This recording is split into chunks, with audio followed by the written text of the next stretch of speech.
Sabina. We will have a question answer session at the end, so feel free to raise your hand or type it in the chat and we'll gladly ask it for you. Just as a reminder, we'll be recording tonight's event. So tonight we are joined by Alka Joshi, the internationally best-selling author of the Jaipur trilogy, The Henna Artist, The Secret Keeper of Jaipur, and The Perfumist of Paris.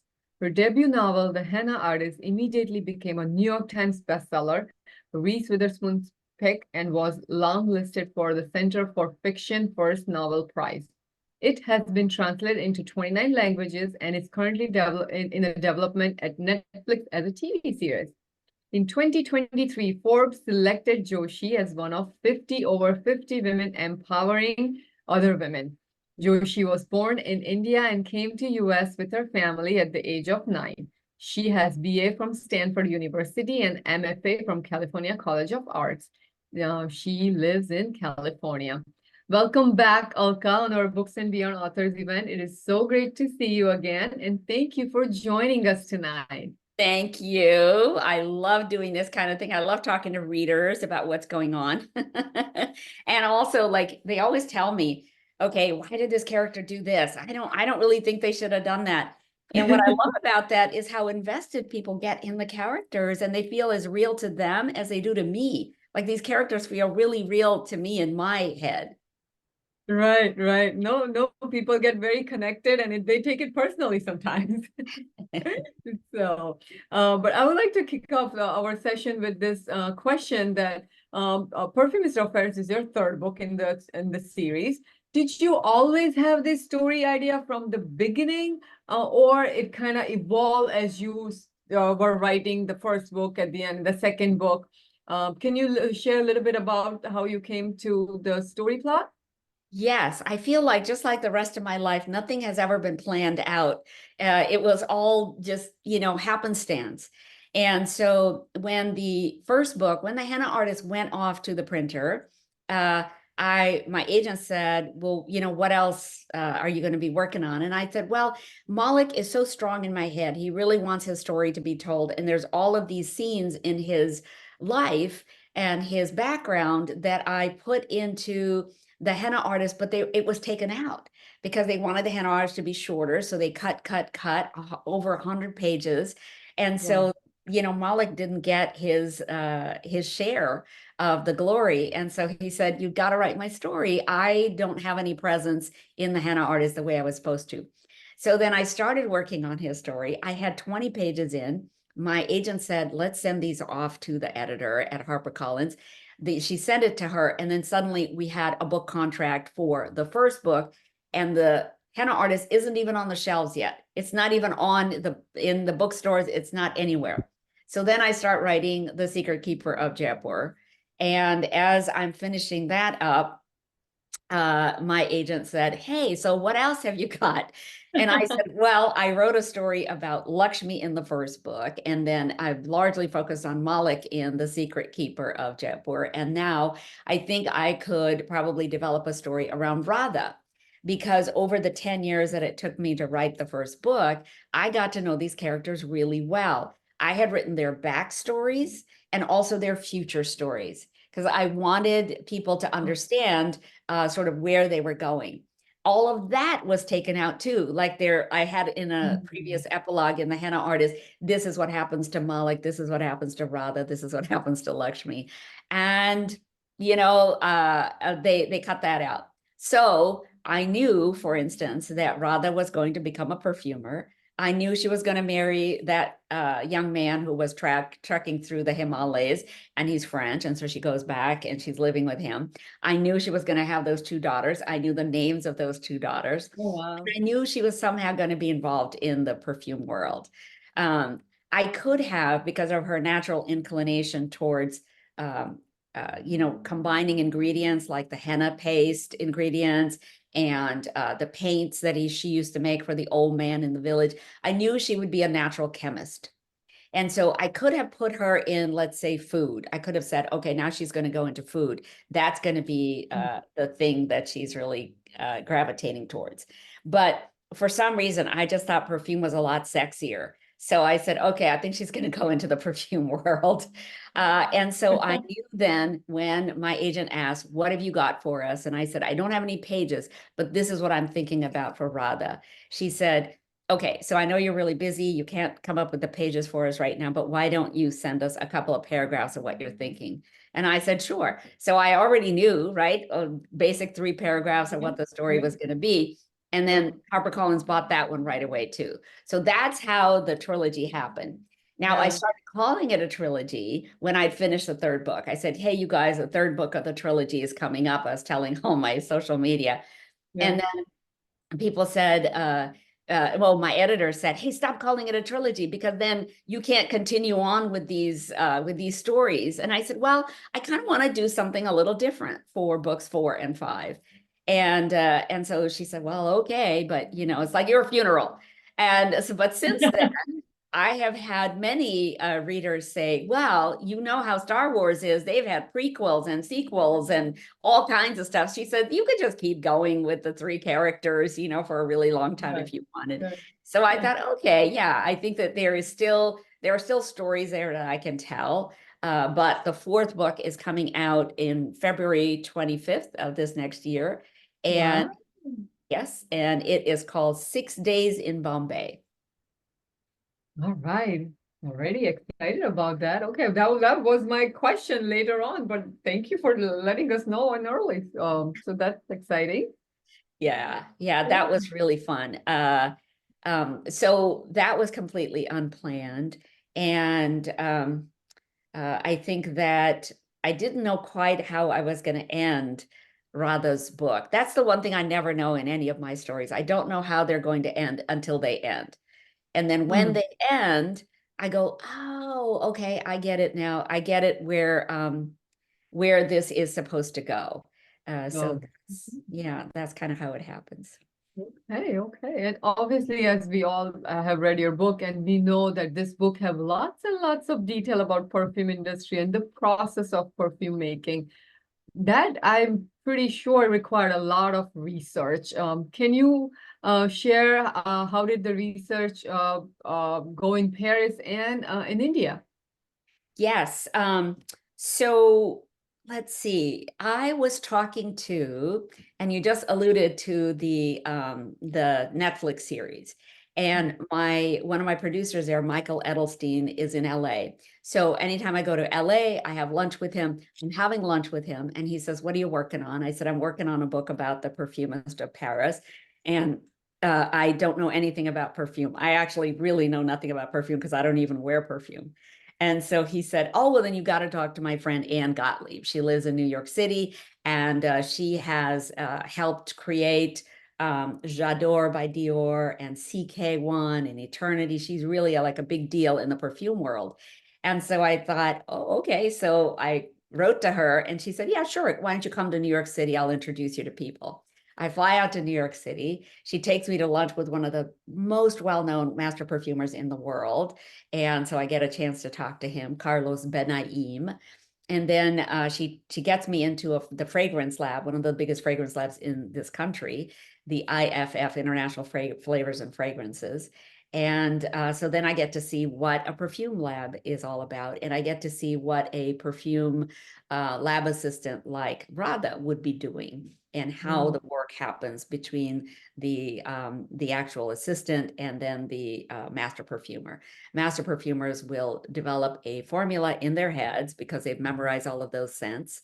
And they will send the formula down to the lab, and a lab assistant who is dedicated just to them will pull that together, that blend together, maybe a couple of different variations of that blend, send it to the master perfumer, and the perfumer says, oh, well, I want a little bit more of this and a little bit less of that. And then they will go through this dance maybe 50 times, maybe 100 times even, to get to the right place that the master perfumer wants to go to. Wow. So uh, so then Anne says, you know, after meeting with all of these master perfumers and the lab assistants and everything, she said, you know, you might want to try Paris because they may have different ways of doing things. And all of these, the 3 major companies of the world, all have offices in France as well as in New York City. So I flew out to Paris, and I met with the major companies, master perfumers there, and I met with some of the boutique houses. So that was really fun. And they informed me all about what they do in France as far as perfume making goes. And I was surprised actually that the environments, the lab environments in Paris were far more sterile than they were in the United States. It felt like I was walking into a science lab. They were that, modern and dedicated to the science of it. Then those people said you need to go to Grasse in the southeastern part of France, where all of the perfume is bottled and it's packaged, and talk to those guys. So I visited factories down in Grasse. Everybody, by the way, was so generous with their time. Not once did they say, "Hey, who are you?" I had calling cards from one person I had spoken to, who then recommended me to this other person, and then that other person, and every person I spoke to, I kept saying, "Who else would you recommend I speak to?" So then after Grasse, I flew to Lisbon, where I had a couple more master perfumers to talk to. And one of them was a charming gentleman, about 85, 86 years old. His name is Yves de Chiry. And he was in Paris in the 1970s, working in the perfume trade. So that's why I wanted to speak to him. What was life like for a woman like Radha in the lab? And he said, well, there weren't a lot of women who got a chance to be in the perfume industry, and certainly not ones who got to be up in the master perfumer rank, which is as high as you could go. But he said there were a couple of women who did make it there. And one of them was Sophia Grossman. Sophia was very formidable, and she wouldn't take anything lying down. So she made it to master perfumer status because she was just that assertive. And she also smoked like a chimney. And I said, wow, how can anybody smoke and create perfume? How does that happen? And he said, well, first of all, we all smoked back then. So that was just something that happened. Excuse me, I think my dog wants in. Hang on. Sure, sure. Hey, come on in. Come on in. Meet everybody. Meet everybody. Coco is only this high, so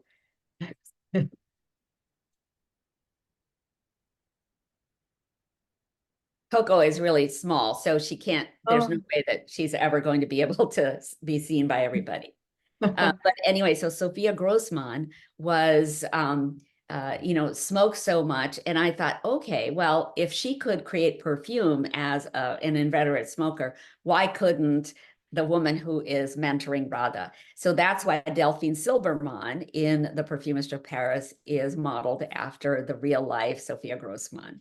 And yeah, she does smoke like a fiend. And I just loved that little detail. I thought that was so interesting because I never would have thought that smoking wouldn't have killed your sense of smell. And then Yves was so generous. He lives in the south of Portugal. Now, when he retired, he got to the south of Portugal. And when I contacted him, I did not realize that he was going to fly up to Lisbon to meet with me in the north. And then he had he rented a hotel room, and then he met me the next day, because he's older, he wanted to have a lie down first. And then he met me the next day, and he took me to lunch, even though he's the one doing me a favor. And he regaled me for 4 hours with all kinds of information. I took tons of notes, and his own personal life has been so interesting and kind of dynamic. And so finally I said, Yves, would you be okay if I named Radha's company that she works for after you? So that's why it's called the House of Yves. Oh. Yeah. So then once I'd finished all of that research, then I actually start to write down the story.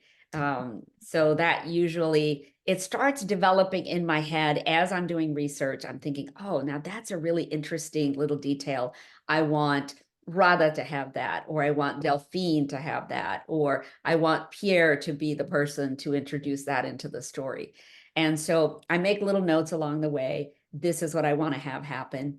And then when I actually start to write it, I go through all of my notes and I highlight the things from my notes, like all of those interviews that I did with people, I was writing notes furiously, but I'm only going to use a tiny fraction of the actual notes. It's the feeling that I'm going after, the feeling that all these people are sort of generating or creating as they are developing their sense. And so then I just start writing the story, and it just follows chronologically, scene after scene after scene. And how about the India portion? Because you brought, the ladies in Agra and the Mitti Attar. Does it really exist? Um, Yes. So I remember as a little girl, I remember after the monsoon rains, everybody runs outside, especially kids, because we've been cooped up for so long. And so we run outside, and you go out into the yard. Now in Bikaner, which is the last place that we lived in Rajasthan, it's a city of Rajasthan. Um, Before we moved to the United States, we actually had a penned-in courtyard in the back. We had a cow. We had fresh milk every day. Our cook, milked it for us and everything. And so we would run out into that courtyard, and we would just smell this beautiful scent that comes from the ground, that rises from the ground. And it is the scent of soil. So mitti means soil or dirt, and ittar is, of course, attar. So it is the scent of this moisture that comes out of the soil. And it is known in English as the scent of rain. But get this, the Indians have been distilling this scent and using it for thousands of years, thousands. But it wasn't actually discovered by the perfumers of the West until about 30 years ago. And I wanted Radha, so I have historically changed it a little bit so that Radha is discovering it in the 1970s to bring to Paris and to the perfume industry. Now, my reason for doing that is because I really want the readers and everybody out there who reads The Perfumist of Paris, I want them to know that so many of the essences of oil, essence of all these ingredients that go into perfume really come from the Indian subcontinent. It's very important for me to have people understand that and to recognize it and appreciate it. I think a lot of people think, oh, nothing good comes from that part of the world. That's just a third world. That's just developing. That's just dirty, and it's poor, and it's this and it's that. They all have these perceptions of what India is about. But in reality, the Indian subcontinent has contributed so much to the flavors, to the beauty, to the textures of this world, to clothing, right? Those beautiful silks and satins and muslins, to all of the architecture, it's the the architecture of all the buildings that I describe in my books, to engineering, to math, to sciences. And I just wanted to add another what is it, feather in the cap of Indians, and to say, hey, what about all of these beautiful ingredients that go into perfume making? Do you know that they also come from India? Yeah, no, you're so right. Did you the formula that she Radha develops, did you try making a perfume out of that formula? No, I actually didn't. I did, however, go to Amazon of all places, and I got a little vial of Mitti Itter because Wow. because you can't just buy it here in this country. It is actually the only place they can produce it is in India, and then they sell the essence of oil abroad. So I was able to get it, just a tiny little vial of it, and it smells just like what I remember it used to smell like as a kid. Oh, And I have to it's get a it. little sweet.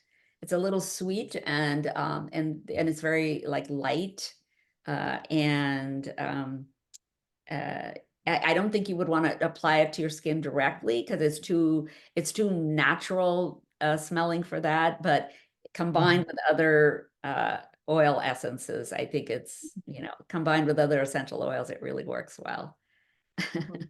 And you did not visit India for any research or anything? Not for that, not for that. But the last time that I was in India in 2019, yes, I went to several places where I could smell the essential oils. And there's so many places, right, that have, oh yeah, this is from my family, or this is from this other area of Madhya Pradesh or Uttar Pradesh, or one of these other places where they're making this essential oil. So it's interesting. Some of the essential oils are really pure, and some of them you can tell are, I don't know if that's really what it is, or if they just combine a bunch of stuff together to make it smell like that. Yeah. Oh. I actually really, really like the idea of the perfume line you have in the story, The Forgotten, based on famous paintings of women. Was this part of the storyline all along, or that kind of came to you during your research visit in Paris? That just evolved. It just evolved. Now, in 1974, the year of the Perfumist of Paris, that it starts, and the reason I started it in 1974 is because I needed for Nikki, Radha's son, whom she adopted out, I needed for him to be at least 17 so he could travel abroad. And so then I just counted, the years based on what Radha was. And then I thought, okay, it's 1974, and this is when Nikki can come and visit Radha.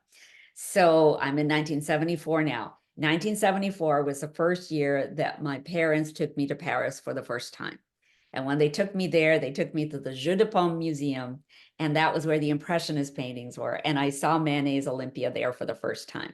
And I remember thinking, wow, this is so different from all the other things that I have studied. I ended up ultimately at Stanford getting a degree in art history. So I was very much invested in painting and the painters and learning all about them. And so when I was working on the Perfumist of Paris, I thought, what is going to be the reason that they are going to develop a scent? Oh, I know. It could be a painting that is really famous throughout history. And that's when I focused on Manet's Olympia. And then when I focused on that, as the story evolved, I thought, oh, wouldn't it be cool if people had a whole bunch of perfumes and fragrances made after these famous women in the paintings. And actually, I should say, not famous women in the paintings, right? Because the painter is always remembered, the subject matter is forgotten. So these women who are a huge part of paintings that have really gained notoriety, and that have all these images of them captured in magnets and clothing and all these other kinds of things. These women are largely forgotten. And why is that? I did a lot of research on Victorine Meurent, who was the woman in the Manet painting, and was so sad to learn that she gave up painting. She gave up entirely. She was a painter, even better than Manet, but because she was poor, because she needed to model in order to have enough money to pay her rent and pay for her paints and brushes and everything. She is in these paintings as a nude. And so she gains this reputation, and Manet does nothing to contradict people, but she gains a reputation as the courtesan in that painting, as if she is a common prostitute. And of course she wasn't. And it really, really did a number on her. And it sort of made her a little disreputable. And she, lived almost as a hermit for the last 20, 30 years of her life, which is really sad. So I thought, well, what about these other women? Whatever happened to them? And I have told many different readers whom I have spoken to since The Perfumist of Paris came out last year. I said, hey, if any one of you guys would like to take this idea and run with it, please do. I think that the whole Remember campaign would be amazing. I mean, I can see it. I'm an advertising and marketing person, right? So I can see the whole campaign. I can see what it's going to look like. It could be just gorgeous. You could, and it would sell like hotcakes. All you need is like one fabulous woman to be the spokesperson, for it. And then it would be fun. So if anybody here is entrepreneurial at all, take the idea and please run with it. That was a fabulous idea, I must say. I was very impressed by it. I loved it. I loved it. And again, the Radha's struggle throughout the book is the balance between family and what she wants and love in her life. And we see this quite often. That's the struggle that women usually go through, and almost never that's the case for men. Now, do you think that as a woman, we are just wired and designed to feel this way? What are your thoughts? That we're designed to feel the conflict between Yeah, family and work. yeah. I think that we have all been conditioned for so long to be the people who take care of everybody in the family.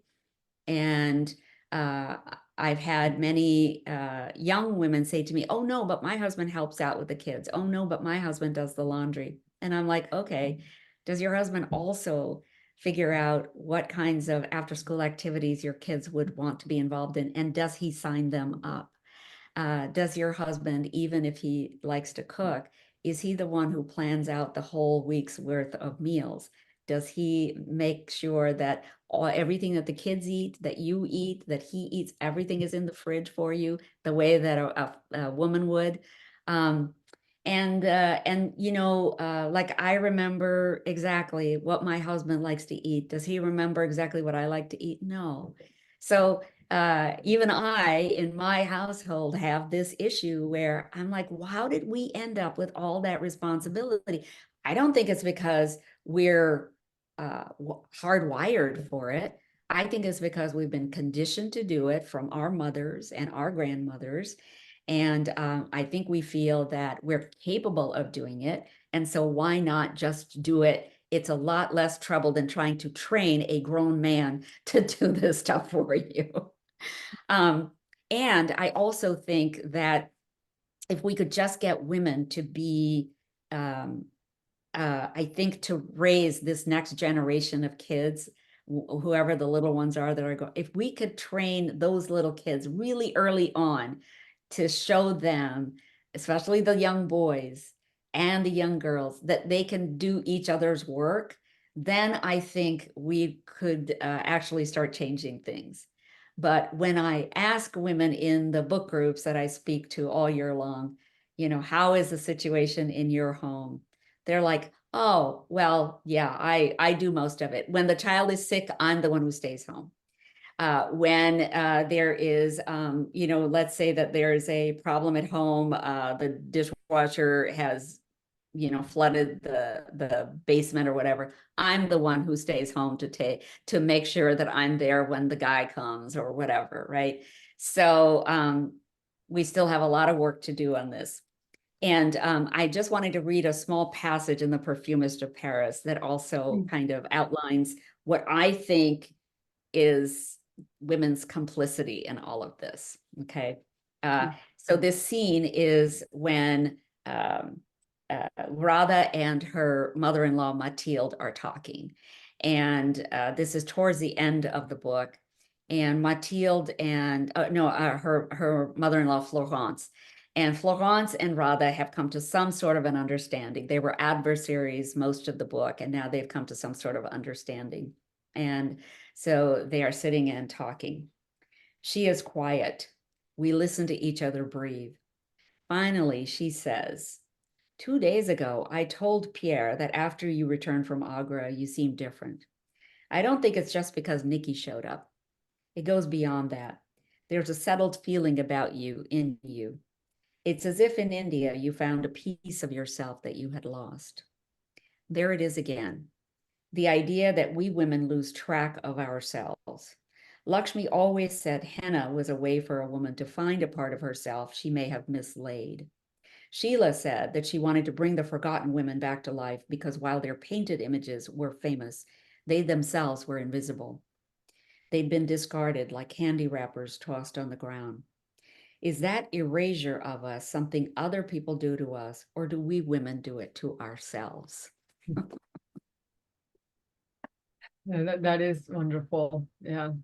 Uh, it's no, you're so right. In a way, I do you think, because every time even we are put and we see all around our friends, our colleagues, we see that anything that happens that you have to take care of the family, you are the one who has to sacrifice your professional life. But do you think behind that also it's kind of a little bit of pay discrepancy because whoever is, makes more money and brings bread on the table, you will make them continue the work because ultimately it is you and your husband both run the house and you kind of, okay, you make more money. If you stay home, we won't be able to survive. So I'll stay home. But behind that, again, it's still a fight goes on. We are not paid equally for the same job we might do. Uh, and yeah, go ahead. Yeah, that's what I think. So, even as far back as 10 or 15 years ago, I read that, and I was really shocked by this, that in the majority of households, the women make more money than the men in the majority of households. And yet we pretend we don't. We pretend that the man is making more money. And I'm talking about households where the women work full time. So I think it's not as if we're not capable of making the money, but if you're sacrificing your career because you're having children and raising children, then yeah, you're going to make less money because you've taken time out and you're not as relevant to what's happening day to day as somebody who's in the job 24/7, right? Um, so I actually don't buy the argument that it's because the women make less money. I think women make less money because they are not 100% in the career. And I'm not saying that they can be in the career because most men won't stay home with the children. They won't. They just won't do it.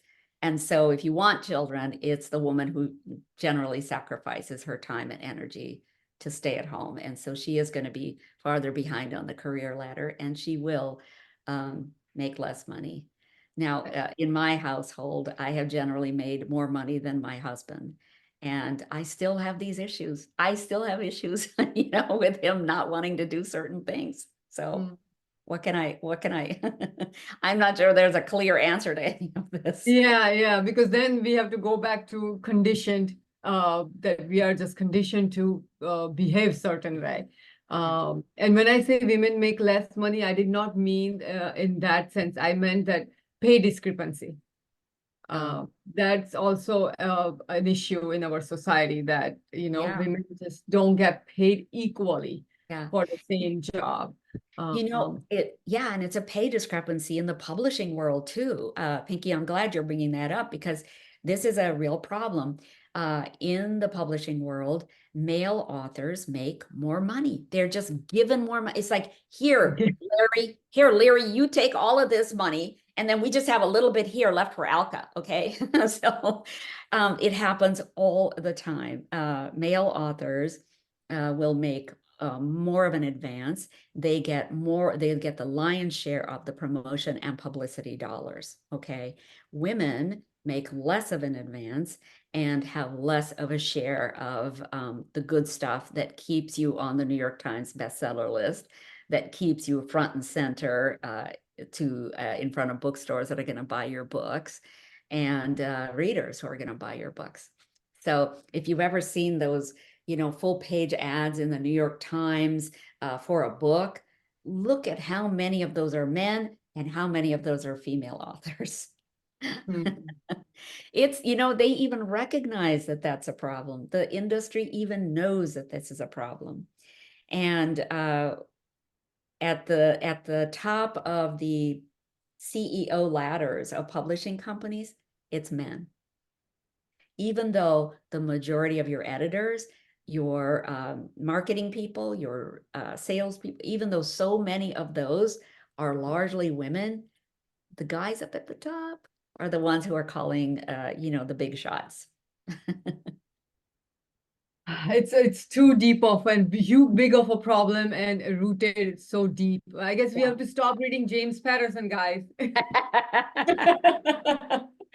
Well, okay, now here's the other thing that happens is women will read male authors, men Mhm. will not read female authors. Yes, That, absolutely right. We see that that all the time. yeah, and that is another thing that we put up with, we women. Why don't we boycott the male authors? Why don't we just say, I'm not reading James Patterson anymore? I'm not doing that. I'm only going to read female authors. And this is precisely what Reese Witherspoon did. She Mhm. actually made a change for us. She made a huge change happen for us. Now I do get the advances that a male author would get. And it's largely because of her recognition. It's largely because of her influence, where she said, I am only going to promote female authors because female authors do get the short end of that straw. So I'm going to help them. And sure enough, she has catapulted so many of us on our careers. So this is a way that women could do this. Women of influence can make these changes happen. And she's Yeah. definitely has. And now Yeah. she's directing and producing a lot of the works that she chooses for her Reese Book Club, which I Yeah. think is phenomenal. She Yeah. sold her company in what, 2021, 22, I can't remember, for $900 million. And she is using that money to produce films, which I think is wow. Here is a Yeah. phenomenal woman who is making great change. Great change. Yeah, small changes, and down the we hope we won't be alive to see the ripple effect of this good change, but hopefully we are gonna have a nice future for our daughters. So Yeah, it has to start somewhere. So yeah. yeah, she's doing a wonderful job. And again, that on the same subject, your books do have, on the other hand, always portray strong female characters who take control of their own lives, like Radha or Lakshmi, who decided to, leave her husband and start her own life on her own, or ladies in Agra, or even Sheila, who was, again, you see all kinds of people, right? People with money or poor family. Sheila, who was married into the rich family, but still she just was just what happened, we all know. And then she decided to leave him and again empower her daughters and Radha and all that. Florence is another also example of it. So you do have a lot of strong female characters. Now, what is and who is, do you have any inspiration behind all these characters? Yeah, I think that my mother was a very strong woman. I don't think she had a chance to, have a career, but I think if she had, I think she would have been super successful because she was so smart. She had all this common sense that my dad never had. And and I think that, I am a very strong woman. I am independent and I feel myself to be powerful because I make all of my own choices.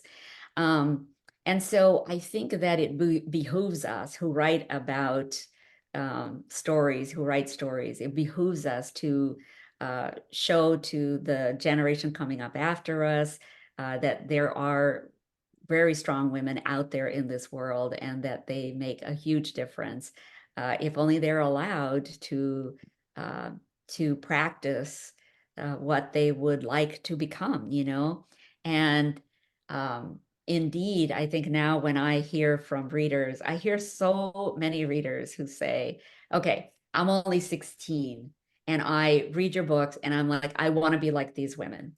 Or I hear from women who are already in their 60s and 70s and 80s, and they say, oh my gosh, this is the life I would have wished for myself. I wish I could have lived the lives of these really strong women. Or they say, this is just like my nanny. I read this and I think, I see my mother in this, I see my grandmother in this, I see my aunts. Um, and it takes me right back to what their lives could have been like. And then I also have, every now and then, I have a guy. I have a guy who will write to me, a gentleman who will say, I am gifting these books to my granddaughters because I think that this will really help them understand not only a bit of the history of their heritage, but also I think give them that kind of boost that they need every now and then to say, yeah, they can do it. There are women who have done this throughout history. They can do it too. Mhm. No, it's great to read all these characters just making difficult choices, but for choosing themselves in their life. So you did talk about your next project a little bit. Uh, 6 days in Bombay. Right. 6 days in Oh, Bombay. can you give us a just a little bit of synopsis of what is this book about, or it's all surprise? No, so I'm going to start putting on my social media all of the sort of background information on this. But there was a painter by the name of Amrita Sher Gill, and she lived in the 20s, 30s. She died in 1941 at the age of 28. She Oh. presented herself at a hospital, and she was dead within several days. And so it's always been a little bit of a mystery about what happened, how it happened. I've read all the research on it, and I've been to the National Gallery in Delhi to look at all of her large scale paintings that hang there, just trying to figure out, well, what actually did happen to you, ma'am? But I've never been able to get down to the bottom, to get to the bottom of the story. So I decided, okay, I'm going to fictionalize it, and I'm going to figure out through the perspective of the nurse who was taking care of her at the hospital what happened. And that's why it's 6 days in Bombay. So the painter who is inspired by the real life Amrita Sher Gill, she comes into the hospital. She and the nurse really bond because they are both half and half. Amrita is half Indian and half Czech, and the Sona, the nurse, is half British and half Indian. So they bond over their sort of communal differences with the society. And when the painter dies, the nurse is blamed. She loses her job, and she spends the rest of the novel trying to figure out what happened to the painter. How did she happen to show up the way that she showed up in distress? So that's what the book is about. And Really interesting. Yeah, yeah. can't wait. You So said February 25? yes. And so once again, Pinky, the what I'm trying to do is this is a forgotten woman. I think a lot of people around the world do not know who Amrita was. She was a force to be reckoned with. She was the youngest painter admitted to the Paris Salon. She was only 16. She was educated all throughout in Europe, tutored in painting. And she was very strong. She was a very strong woman. She was very promiscuous. She slept with everything and everybody. And so, I just think in the 20s and 30s, wow, this is really like somebody who is an iconoclast. And I wanted to portray her in a book. So that's what's happening with her. Yeah, can't wait. Can't wait. It's already sounding very, very interesting. So, um, all right. Have you read anything recently that stood out for you? Well, yes. So, one thing I don't know if you know, and my husband is a writer. And, he's the one who pointed out to me that I should write fiction. And I think it's because he himself is a writer, and he could see something in me that I couldn't see in myself. So it wasn't as if, you have a family member who says, "Oh, you're so good at that." He wasn't like that. He said, "You can write. You really need to apply yourself to writing." Mm. And so because he's a writer, he wrote short stories, in his life. And I read a short story of his the other day, which I thought was so amazing. I thought, if only I could write like that. He is a far better writer than I will ever, ever be, because every single word that goes into a sentence is so important to him. I might just dash out a sentence, but he's like, "Oh, I don't know. I'm going to reorder this, and I'm going to," he's very careful. So he wrote a short story I really loved called The Foreigner. And I thought it was going to be about a foreigner, but it turns out it's about a young man who is foreign to a city that he has just come to in Boston. He's never lived in Boston before, but he's now new to Boston. And he hangs out at a place called the Algiers Cafe. And so that's another foreign place that he goes to as a foreigner to the city. It was beautifully done. So that's one thing that I read. Another thing I read was, Bali Kaur Jaswal. She was also one of the early Reese picks. She wrote something called Erotic Ladies, Erotic Widows, Erotic Punjabi Widows. I don't know. I can't remember the title, but Okay. she has written, her newest book is called Now You See Us. And I like this one a lot because it was about three Filipina maids in Singapore, and each one of them is given a part of the story. And I think it's really about class and identity and the treatment of service workers versus people who are in Singapore with all the money. So that was a really good piece of fiction. I read recently The English Patient, which I had never read before. So the Michael Ondaatje book that the film was Okay. produced after. I loved the movie. The book I found really hard going. It's beautiful. It's lyrically written. It is gorgeous sentences. But I just thought, how did anybody get through this book to a point where they thought, oh, I can make a movie out of this?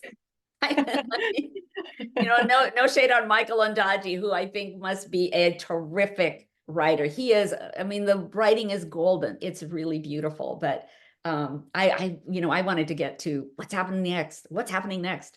And then I just started The Independence, which is a book by Chitra Divakaruni. Okay. And I've read several of her books before, and I wanted to read this one because it is taking place right around 1947, and it's about three sisters and sort of their different paths that they take upon partition. I thought that was really interesting. Yeah. No, thank you. Thank you for sharing those. Before I because we don't have much time, before I open to everybody else, I know, do they have any timeline for Netflix release for henna artists? I do not. They consult me every now and then when they want me to tell them something about the courtesans, or they want me to tell them, what were the names of Lakshmi's parents and what was their background? And, so I'll feed them all of that stuff because it's all in my backstories of all these Yeah. characters. Yeah. But I am not involved in the day-to-day. So I don't know what the production schedules are. And uh, Frida just called me today. So Frida Pinto is going to play Lakshmi, and she had a couple of those questions for me. She's like, okay, well, what about blah, blah, blah, blah, blah.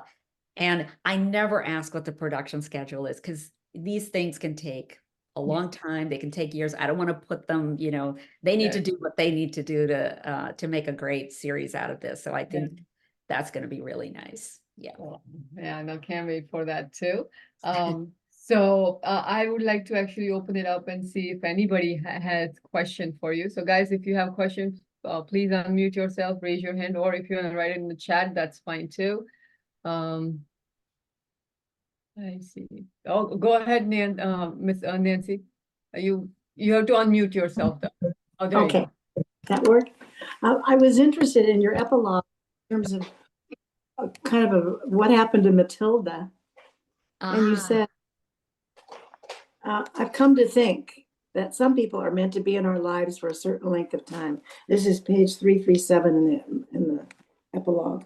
Okay. I come to think they're meant to be in our lives for a certain length of time and not a minute more or a moment more. Matilda may have been one of them. Is that kind of something that you have experienced in your own life, that you came to that conclusion? It somehow resonated a bit with me when I look back at various friend relationships. Yes, yes, it did. I used to think when I was growing up, I used to think you just were, if you're friends with somebody, you were friends with them to the bitter end. And I realized, no, you know what? I think that the people in our lives help us grow in some way. And we grow with them in this direction or that direction. And then at some point, I think we are no longer growing with them. They are either on their own trajectory somewhere else, or we are. And it's hard to drag people along when you have gone in a whole different direction. And I think that's what happens with Radha and Mathilde. Radha is already on this other path. She's got the family, she's got the career. She really wants, to excel in that. And I think Mathilde has been stuck in this one place for a really long time. And yeah, I found in my life too, it's not like you have to make a formal cut with the other person, but gradually you just realize I'm not calling them as much anymore. I'm not talking to them as much. Maybe they keep calling you, and hopefully they get the idea once you don't return their calls that maybe, maybe that relationship is over. I also think, by the way, it's the same with family. Not my family. Like, I love my father and my brothers. I'm totally, in their lives, and they're in my lives. But, and my mother's gone now, so she's not part of that anymore. But I hear from so many people who say, you know what, my family's toxic. I don't talk to them anymore. Or we have one member of our family who doesn't talk to any of us because they just decided they were going to live their own life somewhere else. So I think even with family members, there are some that if they no longer serve you, if they're no longer positive in your life, I think it's okay to cut bait. What do you think? I think so. And Matilda had committed a fairly egregious action against her best friend, Raja. You think, wow. So, but Raja was willing to forgive her even so, but Matilda would not come through with that. So, Yeah. So it could be, it's also not, it's growing apart, drifting apart, different ways of going and whatever, but also some rejection relationships too, where somebody's like, that was quite a rejection of her best friend. Matilda rejected Raja with her conduct with Raja's husband. Yeah, but then there are times that are saddened with friends that. And I think that Radha understood that Mathilde didn't do it to stab Radha in the back. I think Mathilde is just lost. She did something on the spur of the moment without thinking about it. And, maybe she did mean to hurt Radha, but I wanted Radha to use that moment as a catalyst. When the moment she found out, I wanted to use that moment as a catalyst for Radha to move on to something else in her life. I think maybe, she and Pierre had been drifting apart for a while, and Radha knew that either she's going to have to quit her job and stay home and take care of the kids and sublimate her desires, or she's going to have to cut ties with Pierre and go in her own direction. There is no middle ground, and she doesn't want to be in a middle ground, and she doesn't want to quit her job. So she knew that, I knew as a writer, she needed some reason for her to just finally say, okay, you know what, we are going in different directions. I'm going in this one. And I didn't want them to be bitter about it with each other. Because they do have two daughters, and they both love them so much, and they don't want them to be badly influenced by this. Although, there's going to be some trauma in the girls' lives, I'm sure, as a result. But they don't want to create more of that trauma in the girls' lives. And I respected them for it. Now, I know that seems weird because I'm writing the story, right? But, they do things that I don't realize they're going to do. Like, I love the idea that they both decided they're going to leave the apartment on the weeks that they're not responsible for the girls, and that they're going to get their own places. So I thought that was a lovely thing that they did. Resolution. Yeah. It was interesting that the husband didn't find it such a big deal to be sleeping with her best friend, but the deal breaker was, but you're not going to stay home and I don't want a working wife. Right. I want to stay. And that was the deal breaker for the marriage, wasn't it? What happened there? Exactly. And you know why? It's that whole patriarchy thing, right? It's like he wants to be the boss. And he can be the boss if he gets his wife to stop what she's doing, and then she stays at home, and that is something that he created. I feel like he feels like he has the power back in the relationship. Otherwise, he doesn't have the majority of the power anymore. Thank you. You're The lovely. welcome. Thank you. Thank you. I disappeared. Oh, hi, Joanne, are you there? Yes, I disappeared. I don't know. I touched. No, I think your camera flipped. Now we are Oh, I looking at flipped your my coffee camera. table. Okay, well, I'm here. Okay. I loved your book, Alka, and I'm so appreciative that you put the list of characters in the Yeah. beginning of the book, because I did often go, even though I've read your other two books, I did often go back and check to see who they were. And I almost wanted to put some perfume on reading your books. And I haven't I haven't worn perfume for years. It's kind of like, well, no, you shouldn't be doing that anymore. But it made me think of when my kids were young, they had scratch and sniff books. Yes. So it would be nice to have a little something in the book to scratch and smell You the know, perfume. I suggested this to the publisher, but You here's the thing. There are laws now where you can't do that in books anymore. And this is why, you know, they don't do scratch and sniff in the Oh, they magazine don't. anymore. Yeah, remember when you used to be able to scratch and Yeah. sniff everything in a Yes. magazine Yeah. because people are allergic. So I said to my publisher, I go, how about if we do what do you call them? Bookmarks with a little scratch Yes. and sniff on them. They said, well, we can't do it, but Alka, if you want to produce some of those yourself, you could. So Okay. Well, it was a great story. I loved meeting up with the characters again that you had introduced in your other books too. thanks, And I Joanne. can't wait for the series, the Thank TV you. series. What Thank did you. what did anybody think of Florence, the mother-in-law? Oh, I didn't like her at first, but then I really grew to like her. I mean, I think she realized her part in the lives of this family. If she wanted to continue the relationship with her grandchildren, that she really had to work at becoming friends. You're absolutely right. That Yeah. it surprised me when that happened because I wasn't liking her at all. You know, I just Right. thought, oh my God, she's so annoying. Yes. Yes. And then there was that one scene where she had drunk a little bit too much. Mm-hmm.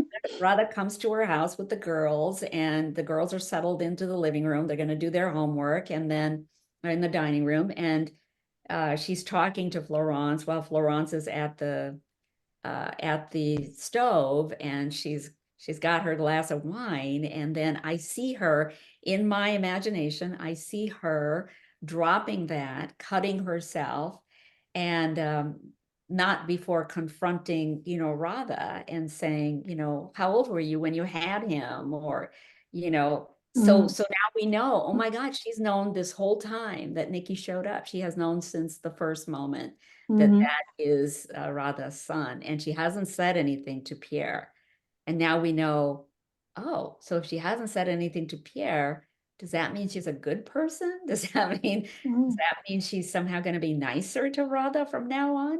And then we learn about her own pain, about not Right. having, you know, had a good relationship with her own son, and how he wasn't the son of the husband that Right. she had. And then you can sort of see her desire to have a much closer relationship with those granddaughters, why it's so important to her. Yeah, There we go. there you are. There I'm you are. back. I'm back. She's No, but that, I think that part could have gone either way, because Pierre was a mama's boy, and maybe Florence didn't want that known about his background, and that he really wasn't the child of whom he thought he was, the, you know, biological child. I like the way you wove that in. Good job. Good, thank you. Yay. Who else has a question? Sylvia, I saw you laughing at some point about Florence. Sylvia, you're mute.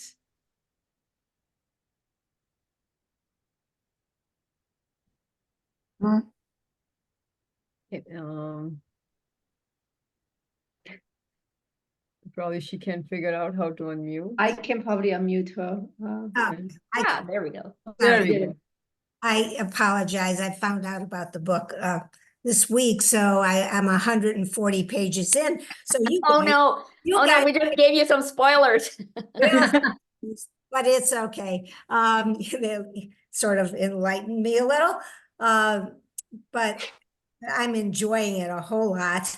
I have to tell you, for years I've been wearing Chanel #5. It's sort of like old fashioned, isn't it? But I love it because it's me. And, you know, it got me thinking a lot about the perfumes. I never realized associated perfumes with India. But what I did associate, friends of mine that have been to India, the major thing they've said, you know, when I asked about the trip in the country, they'd say it's the colors, the colors. But I didn't hear anybody say about the smells. But in reading the book, I'm reading about all the time, different, lots of different wonderful smells in that continent. So I have to make a trip there now. Someday. Yeah.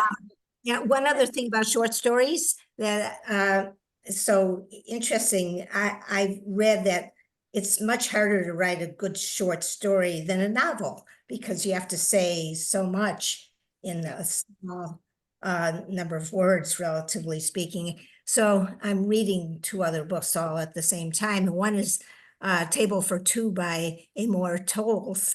And it's first time he's done this, it's short stories. And at the end, he does like a 200-page novella. But really, really fun, interesting, something really different, kind of a great book for commuters when it comes to short stories. So I would mention that too. And one last thing, Lessons in Chemistry, a woman author. My husband read it and loved it. So that is one that I think, Yay. a lot of men have also read, even though it's by a woman author, but it's very enlightening to hear about the lack of women CEOs in the publishing business. I had no idea because we think of them in magazines. That's where they made their name, but I did not realize in the big publishing companies that we lack women CEOs. So we'll be thinking about that in the future. Oh, Maybe good. my Well, you daughter. know, you mentioned that you thought Chanel #5 might be old fashioned. It is not old fashioned at all. It is the scent that has lasted throughout all of these decades. It is still #1. It's the #1 sale. Wow, I didn't, I've tried others, but always have to go back to that one. Yeah, no, that's a really nice one. Yeah, I was going to say something else about what you said earlier, but I can't remember what it was. So does anybody else have a question? Diana, do you have anything that you would Yes. like to share? Mrs. Thorndike. She's just in the corner quietly. So Oh, Diane. Okay, yeah. Yeah, Diane, yeah. Okay. You're mute. If you're saying something, we can't hear you. Oh. Yeah. I just returned from Seattle. Oh, that's because this is off, right? Oh, okay. But my friends out there. Oh, Diane, it's because you have two things Yeah. open. If you could turn your iPhone off, then you wouldn't be echoing. Right. Okay, there it is, There gone, it is. sorry. I have friends out there who are in a book group, and when I told them we were reading this, they had all read your henna book, as had we in my book group here, after hearing you. And they were just so enthusiastic, thinking that this is out there, and they hadn't noticed it. So thank you. Oh, you're welcome. I'm so glad. It's nice to see the same characters evolve over a period of time, because you get to see their journeys, the decisions they make, some of their triumphs, some of their defeats, and it's I think it's one of the joys of writing, that you actually get to reveal character as time progresses. It's so much fun. Anybody else have any questions? I guess All right. we're good. All So right. before I go, can I take a little screenshot of all of us? Sure. All right. All right. Here we go. Yay. Okay. All right, guys. Thank you Thank so you. much for your attention and your patience. And I really appreciate all Yeah. of you guys. No, thank you so much, Alka, for giving your precious time to us and giving us all the insights of your behind the scene. And can't wait for February 25. This story that you're writing, 6 days in Bombay, sounds super interesting. So good luck with it, and hopefully we'll be meeting again. Thank you. Thanks, Pinky. Thanks, Sabine. Talk to you Thank guys you. later. Good night. Yeah. Happy reading. Thank Thank you. you.